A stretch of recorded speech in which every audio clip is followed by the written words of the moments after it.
जिसको खुदी जन्मा हमें, वो जगत जननी वसुंधरा, जिस गोद ने पाला हमें, वो दीदी माँ है ऋतंभरा।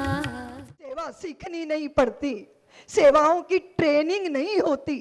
जब चित्त की गागर प्रेम से भर जाती है तो वो अपने आप छलकने लग जाती है। इसका आयोजन नहीं करना पड़ता।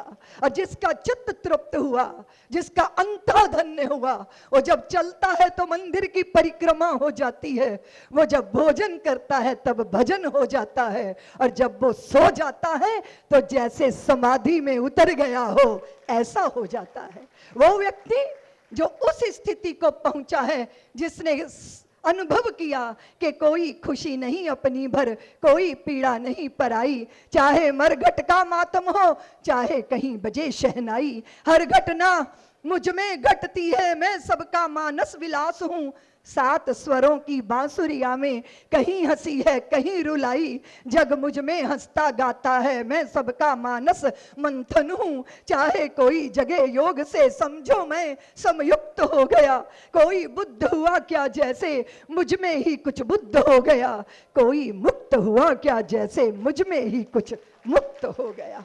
जहाँ कोई सीमा शरीर की मन की मानी नहीं गई, असीम है परमात्म तत्व, और वही ज्योत सबके अंतःकरणों को प्रकाशित करती है। यही वह मूल सूत्र था जिसने भारत के व्यक्ति को व्यक्ति नहीं रहने दिया, अभी तो समष्टि बना दिया, विराट बना दिया।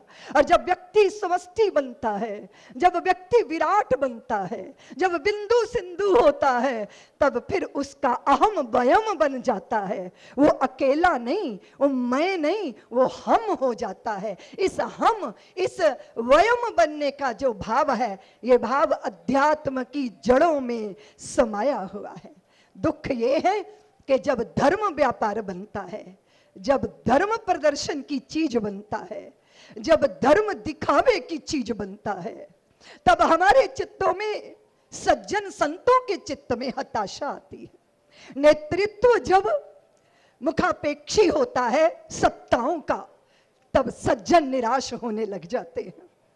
जब व्यक्ति के अंतःकरण में वासनाएं नर्तन करती हैं, वो दास बन जाता है अपनी ही महत्वाकांक्षाओं का, तो वो प्रवाह जो सागर की तरफ ले जाता वो रोक देता है, और व्यक्ति तालाब की सड़न बनना शुरू हो जाता है। इसलिए व्यक्ति सावधान रहे, उसके लिए संत देशाटन करते हैं, संत उद्बोधन देते हैं, जागे रहो, तुम्हें रोक ना पाए रूप, रोक ना पाए पद, तुम्हारा पैसा और तुम्हारा पेट ये और तुम्हारा पद तुम्हारा इष्ट नहीं है। पैसा, पेट और पद तक अगर तुम्हारा चिंतन सीमित हो गया तो फिर तुम सड़ जाओगे।